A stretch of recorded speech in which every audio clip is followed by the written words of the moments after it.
Estás a punto de escuchar La Radioteca, un podcast de Libertad Digital. Capítulo 2. El testigo protegido.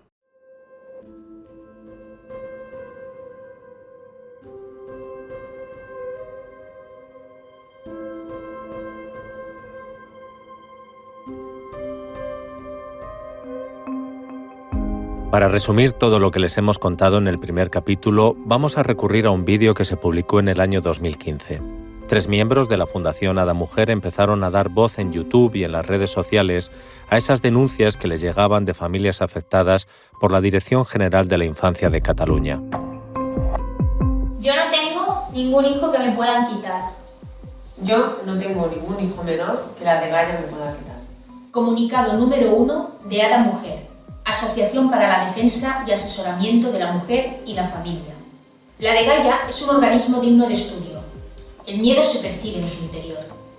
No somos víctimas directas de este montaje en el que participa la Administración de Cataluña y algunas fundaciones que usan niños como moneda de cambio, pero nos asusta su existencia. No dan explicaciones. No se identifican los empleados. A los extutelados, que ya son mayores de edad, no se les permite acceder a sus propios documentos. Sus vidas privadas están robadas. No tienen derecho a la intimidad. Si intentan conocer qué es lo que pasó, el propio director les advierte que tengan cuidado. Cuando yo entro a pedir una entrevista para tratar un asunto de un adolescente, me lo niegan y me rodean 3 vigilantes. Me recomiendan que me vaya. Pregunto por el nombre de quien me lo niega, pero me dicen que no, que es un alto funcionario de la Generalitat, que no siga si no quiero tener problemas. Presento escritos que no tienen respuesta. Contrato a un abogado. Tampoco lo atienden. Nos llaman a nuestros puestos de trabajo para advertirnos. Cuidado con lo que hacéis. Nos advierten que en este estamento de la Generalitat las cosas son diferentes. Miedo, impotencia, oscuridad, dinero que se mueve sin facturas. Madres y padres no cesan de decir que la degalla le recuerda a esos documentales de compra y venta de niños. Ya suponemos que no es así, ¿verdad? ¿Verdad? Pues esa es una de las preguntas que nos hicimos en el capítulo anterior de la Radioteca y que seguiremos haciéndonos en este. Después de escuchar a la Fundación Ada Mujer denunciando las amenazas e intimidaciones que recibieron ellas por escarbar en la superficie de la Dirección de Infancia, adquiere mucho más valor el testimonio de ese trabajador social que a finales de 2023 tuvo la osadía de denunciar desde dentro todo el entramado de pagos irregulares con el dinero de la degalla. Lo primero que hizo esta persona, a la que llamaremos Roger, fue denunciar ante sus superiores, pero estos decidieron hacer la vista gorda. Entonces, para conseguir pruebas que llevar a la justicia, Roger decidió actuar de infiltrado en su propia empresa durante 5 meses y grabó todas las conversaciones porque temía que nadie le fuera a creer. Lo siguiente que hizo fue mandar un correo a los jefes de uno de los proyectos de la Fundación Resilis. Estos le convocaron a una reunión y Roger puso en marcha su grabadora. També són els nostres impostos, vull dir, això és malversació de fons, Sí, ja ho sé. Sí. Como han escuchado, Roger lo denunció claramente. Son nuestros impuestos, es malversación de fondos. Y la que admite que efectivamente lo es la directora territorial de proyectos de la Fundación Resilis y número 10 por Esquerra Republicana en las listas del Ayuntamiento de Manresa. Esquerra, el partido que gobierna la ciudad, y el partido que decide a dónde van a parar las adjudicaciones. La grabadora sigue encendida. Jo no faré la feina, Vale. la feina bruta de males praxis d'altres persones. Pues és que haurem de fer molta feina bruta. Quan tu gestiones prestacions, te toca fer molta feina bruta. Según estos audios que destapó octubre.cat, Roger le dijo a sus jefes que no iba a hacer el trabajo sucio de otras personas. Y estos jefes le respondieron que iba a tener que hacerlo y muchas veces. Pero Roger no solo alertó en esa reunión, también lo hizo en una segunda. La segunda conversación ya es como más tajante y ya es como diciendo, no, esto lo tienes que hacer sí o sí. El periodista del Mundo, Gerard Melgar, fue el primero que consiguió hablar con este trabajador, ahora testigo protegido. Gerard tuvo acceso a la denuncia que presentó ante la Oficina Antifraude. La otra vez le dijo, bueno, pues si tú no lo haces ya lo firmaré yo. Y la segunda vez le dice como que no aceptaré nunca más que retornes un caso. Los casos que te corresponden y que te derivo se tienen que hacer, por tanto tu trabajo es la que te corresponde, ¿de acuerdo? Y él dice, yo no pondré en un informe, a mí esto me genera mucha ansiedad, ya te he dicho que no lo aceptaré nunca más, los casos que te corresponden se hacen, punto. Y dice, el tema es que yo veo que he de firmar informes en los que se dicen mentiras y se me pone en una situación, dice, ya, te encontrarás en muchas situaciones que no te gustarán. Dice, esto es una mala praxis. Dice, es igual, no te lo toleraré ni una vez más, te tendrás que acostumbrar. Y él dice, pero tú comprendes que para mí esto es inasumible. Sí, lo puedo entender. Te encontrarás muchas veces con eso, tendrás que gestionarlo.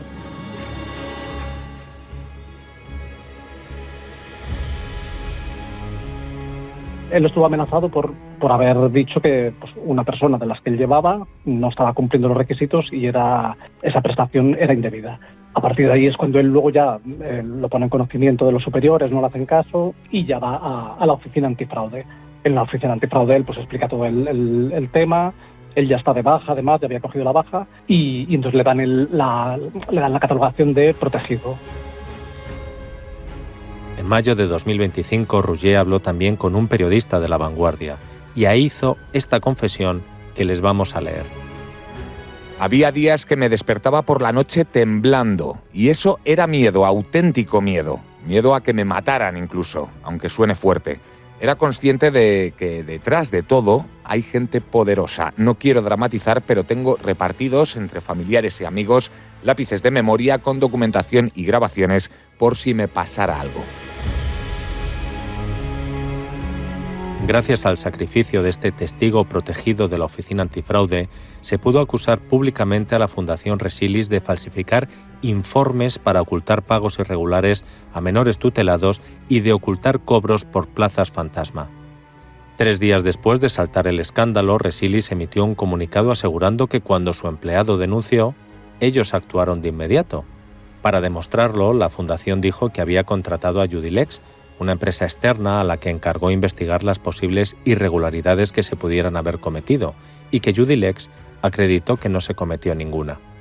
Sin embargo, la Sindicatura de Cuentas de Cataluña realizó un informe posterior que fue demoledor y que acreditaba que efectivamente Resilis y otras fundaciones habían cometido graves irregularidades. ¿Quién tenía razón? ¿La Sindicatura de Cuentas o Judilex? Pues para responder a esta pregunta les tenemos que explicar en detalle ¿qué es Judilex?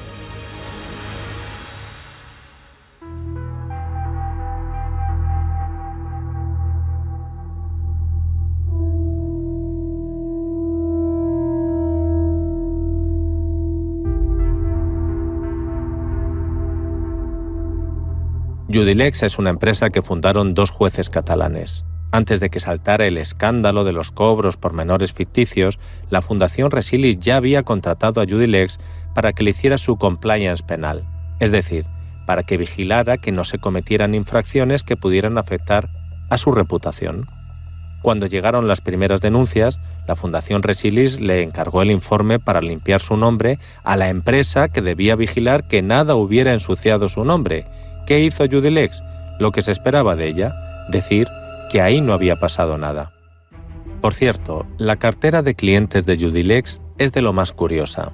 Ha trabajado para el Ayuntamiento de Barcelona, gobernado por el PSC, para el Ayuntamiento de Torredembarra, gobernado por el PSC, para la Empresa Pública de Tratamiento de Residuos Sirusa, presidida por la alcaldesa de Reus, del PSC, para la Empresa Municipal de Transportes de Tarragona, controlada por el PSC, o para la Empresa de Medios de Comunicación Públicos de Tarragona, también en manos del PSC.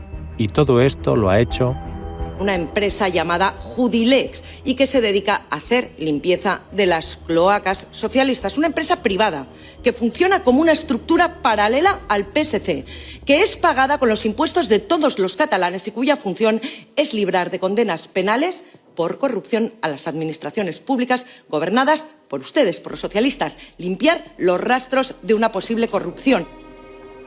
María Elisa García Fuster, diputada de Vox en el Parlamento catalán, describió a Judilex como una especie de señor lobo que limpia la suciedad del PSC.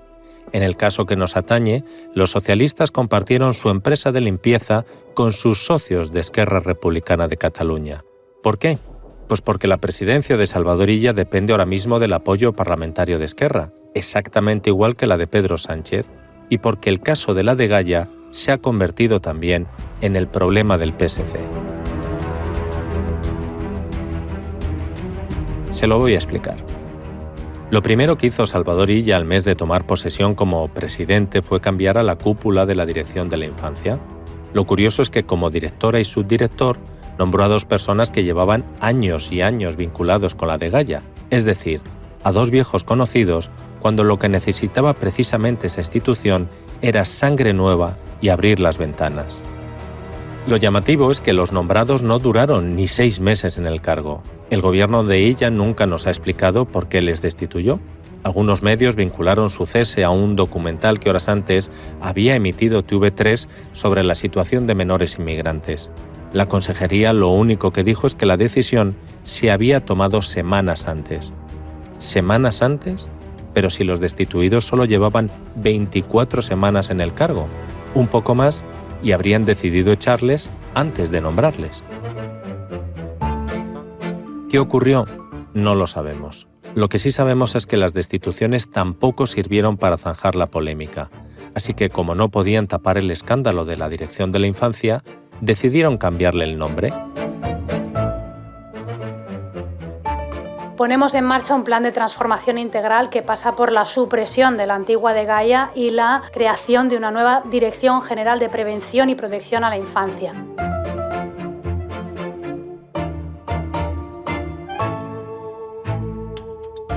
Es decir, que lo que entonces era La antigua Degaya pasó a llamarse la nueva DGPIA.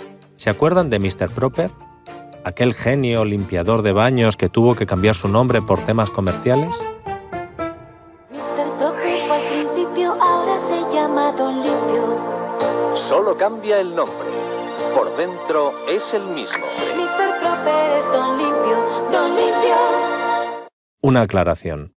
La comparación de Mr. Proper con la Degaya no es nuestra, que no estamos precisamente para muchas gracietas en este podcast. La broma la hizo TV3, que se tomó a chufa el cambio de nombre y todo lo que estaba pasando con este caso. Últimament, segur que heu sentit dir cosetes dolentes sobre la Degaya, irregularitats financeres, explotació de menors... Però tranquils, volem arreglar els problemes de la Degaya i ho farem canviant-li el nom. La Degaya el nom canvia, ara es diu DGPIA.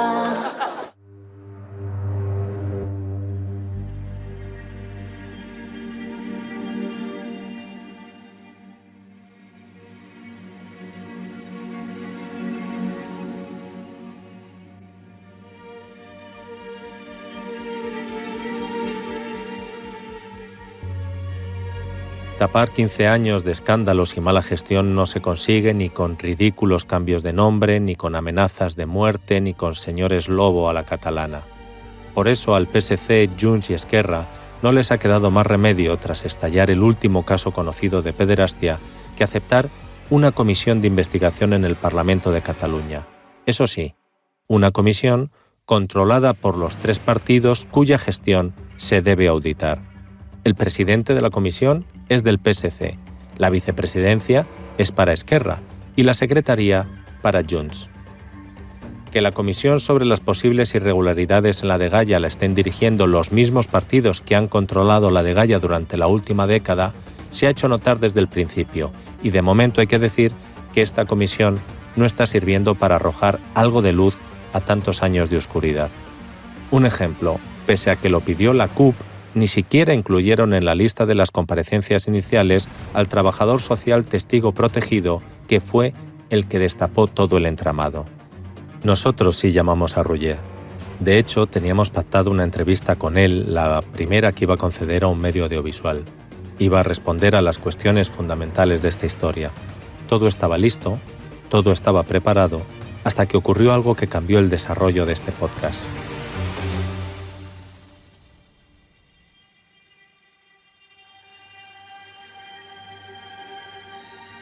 En la última sesión de control del año 2025 en el Parlamento de Cataluña, la CUP arremetió contra el presidente Salvador Illa, acusándole de intentar tapar las vergüenzas de la degalla con dos maniobras arteras. La primera, votar en contra de todas las recomendaciones sobre la degalla que ha hecho el defensor del pueblo catalán. La segunda, nombrar a un nuevo director de la Oficina Antifraude a espaldas de los grupos parlamentarios. Antifraude, recuerden, es quien tiene bajo su protección al testigo clave de este caso. El presidente de la Generalitat respondió así a las críticas de la CUP. Si hi ha persones que denuncien actituds que es van fer, coses que es van fer fa un temps, que no s'amaguin enrere tapant-se la cara. Hagamos una pausa para la reflexión. ¿Se imaginan ustedes lo que debió sentir Roger, ese testigo protegido bajo identidad falsa, al escuchar al presidente de Cataluña decir que debía salir a dar la cara y encima, después de haber echado al jefe del organismo que le da protección? ¿Se imaginan cómo se sintió alguien que había confesado tener miedo físico y que ha repartido documentación entre sus familiares por si le sucede algo? ¿Se imaginan lo que sintió esa persona de baja laboral por lo que está teniendo que sufrir al oír al presidente de su comunidad señalándole de esa manera? Nosotros nos hacemos una idea porque sabemos las consecuencias que tuvieron esas palabras. Roger declinó nuestra oferta de participar en este podcast por recomendación de su abogado. Y nosotros respetamos su decisión y acatamos también su petición de no contar nada de lo que nos dijo off the record mientras preparábamos esta entrevista.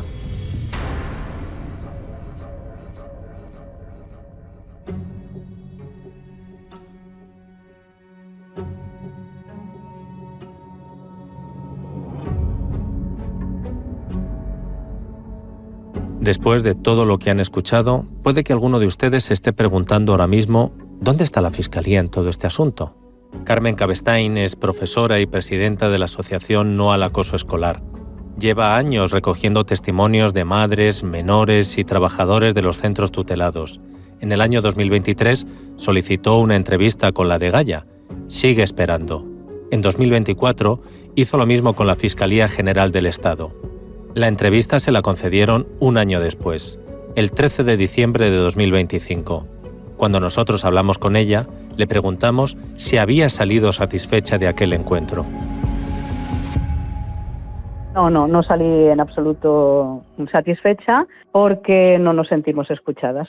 Se nos interrumpía a cada paso, prácticamente se nos desautorizaba, es decir, que aunque tuviéramos datos, aunque nos refiriéramos pues a alguna entrevista que se ha hecho en nuestro canal de radio La Voz del Silencio, se desvirtuaba aquello que estábamos diciendo para centrarse, por ejemplo, en estos casos no deben ser expuestos en los medios porque esto es un perjuicio para los menores. Y estábamos hablando de un menor violado en las instalaciones de Gaia, o sea, bajo la protección, supuesta protección de un servicio de protección de menores. Eso no interesaba y lo que sí era importante era no dar publicidad. A estas alturas del podcast, la pregunta que nosotros nos hacemos es si todas estas maniobras a base de señalamientos, coacciones, amenazas y mirar para otro lado terminarán funcionando y nunca sabremos qué es lo que ocurrió realmente. La respuesta que nosotros damos es no. No funcionarán estas artimañas mientras haya gente dispuesta a dar voz a lo que está sucediendo.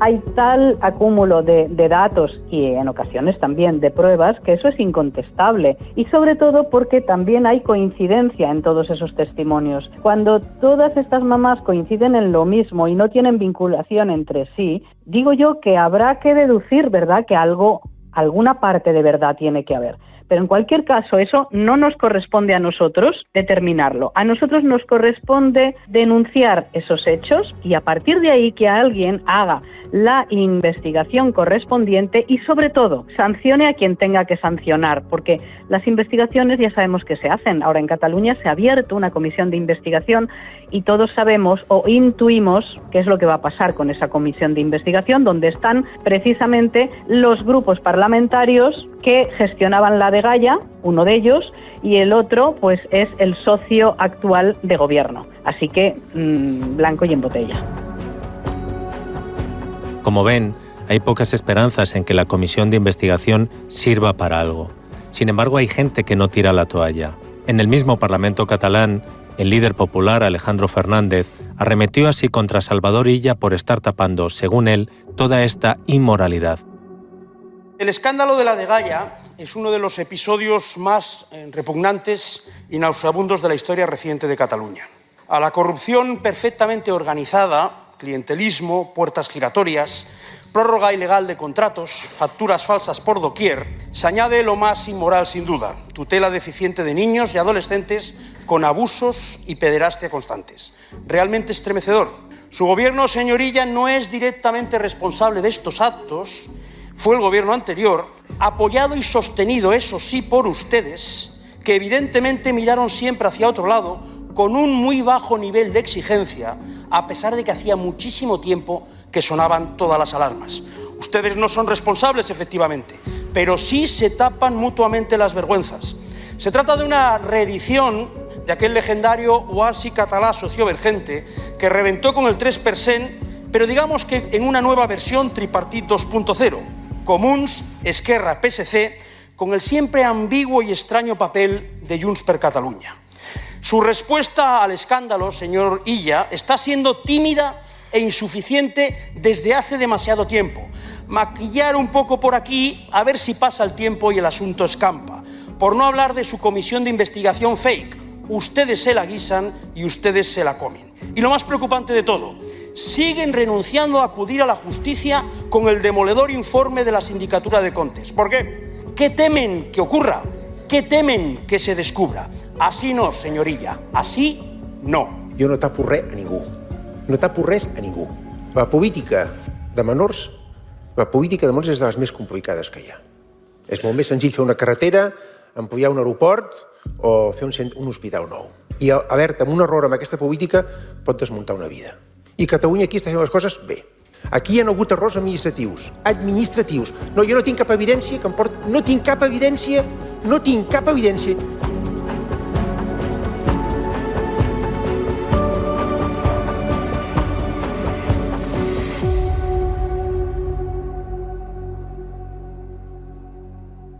A lo largo de este podcast han escuchado testimonios de padres, de madres, de abuelas que denuncian haber sido víctimas del robo más terrible que se puede sufrir. El robo de ese niño al que quieres más que a tu vida. Nosotros no estamos capacitados ni para juzgar, ni para dictar sentencias, ni para dar, ni para quitar la razón a estas familias. Esa no es nuestra misión. Para eso están los jueces.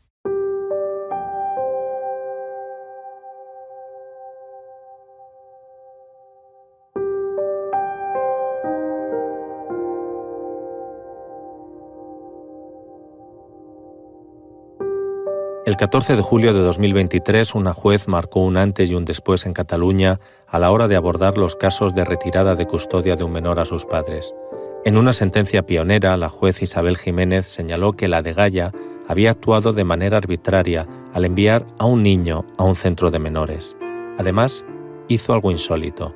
Incluyó en la sentencia una carta en la que le explicaba a ese niño la decisión que había tomado y por qué la había tomado. Y también le pedía perdón por la actuación de la administración pública. La juez ha leído aquella carta para los oyentes de la Radioteca.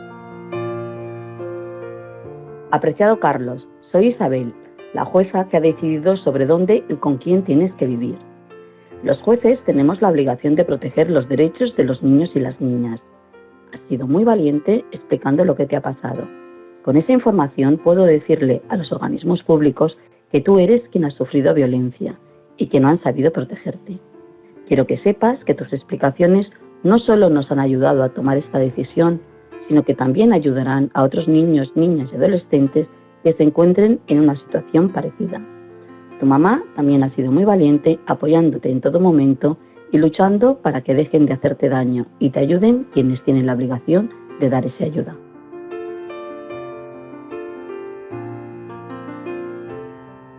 En la actualidad, esta juez ya no está en los juzgados de familia, pero sigue luchando por cambiar el sistema.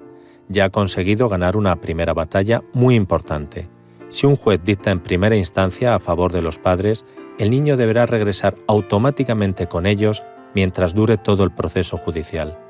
Aunque les parezca mentira, esto no era así hasta hace menos de un año. Durante muchos años estábamos, muchísimos juristas, ¿no? Estábamos denunciando que lo que no podía ser es que una resolución administrativa de este tipo, que es tan gravosa para los niños y las niñas, pues no pudiera ser ejecutable provisionalmente.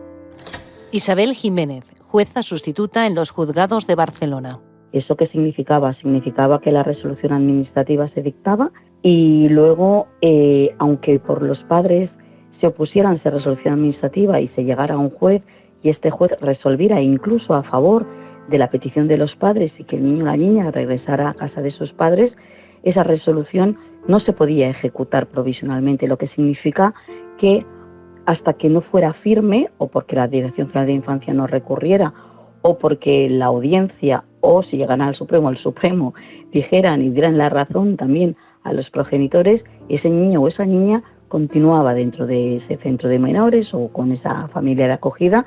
Y hay niños y niñas que han llegado a estar 8 o 10 años en esta situación, a pesar de que los progenitores de la madre y el padre han seguido, o uno de ellos, o algún familiar, ha seguido intentando recuperar el vínculo con sus hijos y tenerlos con ellos. La juez Jiménez ganó una primera batalla, pero ahora trabaja para ganar la siguiente, esa por la que están luchando cientos de padres.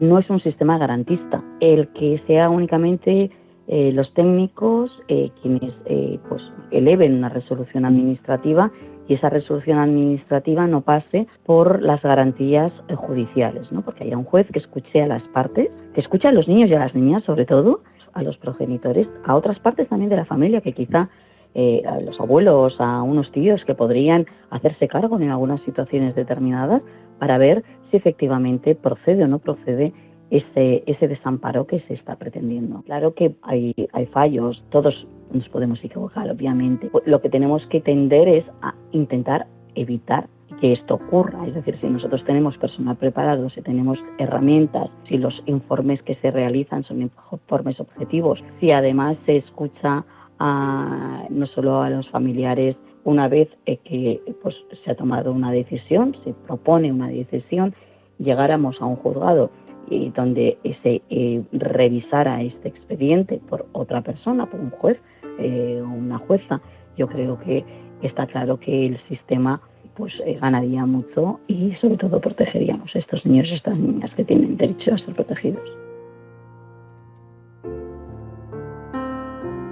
Como muchos de los padres y madres con los que ha hablado la Radioteca, la juez Jiménez cree que la retirada de custodia debe ser el último recurso, nunca el primero. Para que ustedes escuchen las dos perspectivas de un asunto tan complicado como este, hemos querido dar voz a la otra parte. Lamentablemente, desde la de Yepía, han declinado nuestra oferta de participar en este podcast. La justificación, que habría novedades importantes en próximas fechas. Al cierre de la grabación de este capítulo, el único anuncio que ha habido respecto a la degaya ha sido que las familias podrán contar con un abogado de oficio desde el inicio del proceso. Si todo esto se hiciera en un clima de colaboración, de contar con las familias, de ayuda, de prevención, no harían falta abogados. Pero aquí la propia administración te está diciendo, voy a empezar un expediente y aquí tienes herramientas para defenderte de lo que yo voy a hacer. Eso yo lo interpreto como que en el fondo están reconociendo que el sistema fracasa, que no funciona. Es un paso muy, muy tímido que no va a la esencia del problema, que es que quien decide la retirada es un técnico. Se tendría que hacer con abogado, por supuesto, desde el primer momento que se abre el expediente, por supuesto, pero delante de un juez y que sea el juez quien decide si ese menor es arrancado de su familia o no.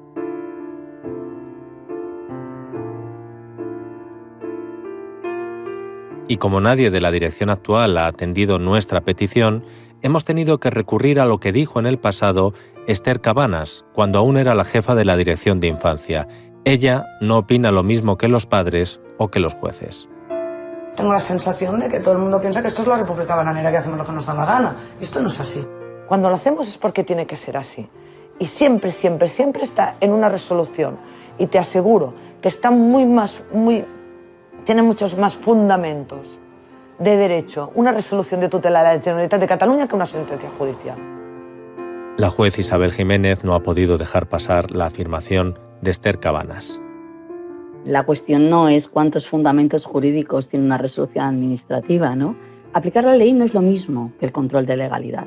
Aplicar la ley lo hacemos cuando se usa una norma para tomar una decisión, que es lo que hacen las direcciones generales de infancia correspondientes. En cambio, controlar la legalidad es comprobar que esa decisión se tomó bien y respetando la ley. Examinar si en ese caso la administración podía y tenía derecho de actuar, si se siguió el procedimiento correcto, si se respetó los derechos de las personas, del niño y la niña también, obviamente, si la decisión fue razonable y proporcionada y si las pruebas que se han practicado justifican lo que se decidió.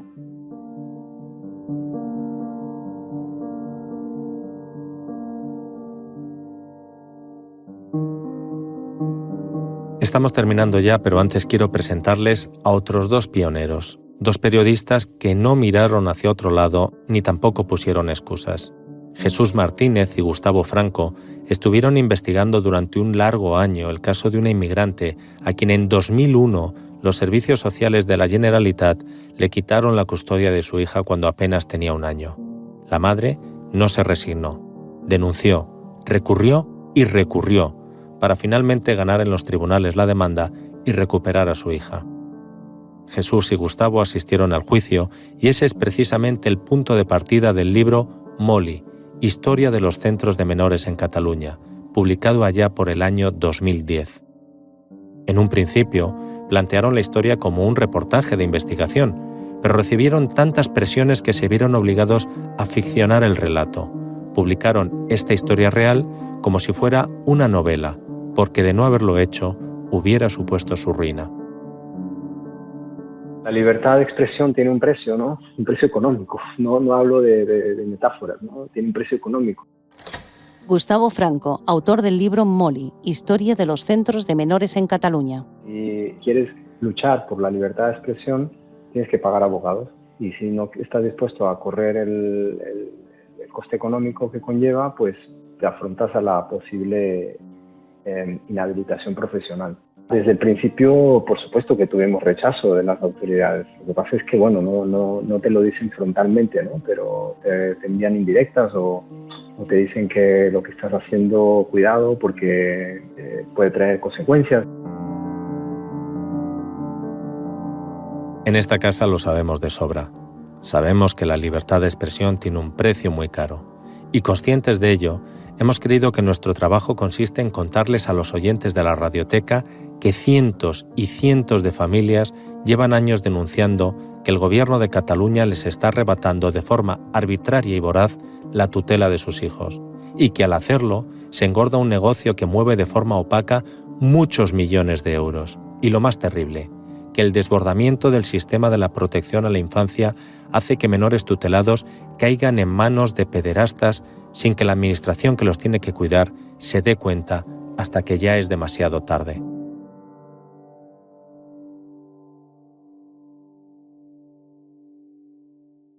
Antes de acabar, y puesto que estamos hablando de niños, les voy a proponer un juego. Abran las páginas web de las 11 fundaciones y cooperativas que forman parte de la plataforma educativa. Vayan a la pestaña de ¿Quiénes somos? Y pinchen en ¿Cómo nos organizamos? Luego lean los nombres y vean los cargos que acumulan. Un ejemplo, Pilar Bosch. Pilar Bosch es secretaria de la Fundación FASI, tesorera de la Fundación Resilis, gerente de la Fundación Sayar, secretaria de la Fundación Utopía y presidenta del Consejo de Administración de Inactiva. El que encuentre los nombres de las 12 personas que acumulan 47 cargos directivos ganará el juego de la degalla. Es probable que para muchos de los que hayan escuchado este podcast, sobre todo de fuera de Cataluña, todo el escándalo siniestro de los menores del gobierno catalán sea una novedad, porque es la primera vez que alguien les habla de ello. Resulta increíble, ¿verdad? Soy Mari Carmen, soy víctima de la degalla y hace 1 año y medio que me quitaron de los brazos a mis hijas y se han inventado cosas que no son verdad. Y aparte que las hermanas están separadas y se creen que están haciendo las cosas bien y no están haciendo las cosas bien. Y esto se tiene que acabar de alguna manera. Yo no quiero decir mi nombre, pero soy víctima de la degalla. Yo soy abuela de una niñita que va a cumplir 1 año y yo estoy día y noche reclamando ya que me den soluciones pronto al caso de mi nieta. Creo que la burocracia debería agilitar pronto cuando hay una familia completa por parte del padre que la estamos reclamando a la niña y que la veo que sufre mucho y que los trámites están parados ahí. Que me rompo. Nunca me ha pasado esto. Es muy duro para mí esto. Mi hija me la quitan en marzo del 2009. Mi hija era la niña más feliz del mundo. Lo tenía todo, era una niña ideal. La relación con sus padres, ideal. Conmigo, bueno, el día que me la quitan íbamos haciendo planes para el fin de semana ese, y riéndonos y jugando. Y claro, una relación ideal padre-hija. Bueno, pues por un problema supuesto de adultos, de que nos estábamos divorciando, de tal, pues deciden romper las relaciones y se llevan a la niña, con lo opuesto. Eso solo tiene una palabra, es maltrato institucional. Soy Lourdes, abuela de un niño. También soy víctima de leallas. Llevo luchando contra ello desde el 2017 y el niño en casa no le faltaba nada. Solamente que lo que me han dicho para llevarse, que yo no tenía tiempo para cuidar al niño, siendo que llevaba cuidando al niño desde los 7 meses hasta los casi 8 años y no me han dado ningún motivo de por qué se han llevado el niño. Ya estoy desesperada, ya no sé qué hacer, he pasado mal todo este tiempo ya.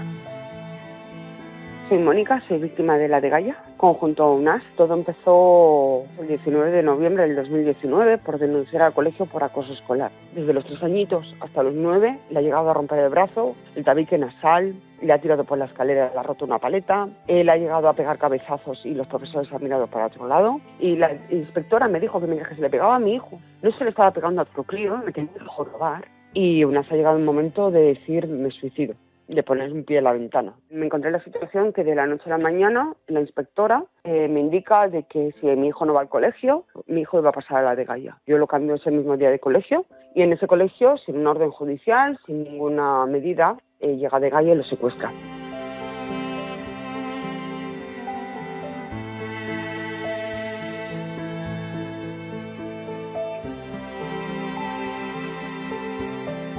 Puede que nosotros estemos equivocados, pero en la Radioteca, el escándalo aún sin aclarar de la Dirección de la Infancia en Cataluña no nos parece que sea un asunto menor, sino una noticia que debe conocer toda España.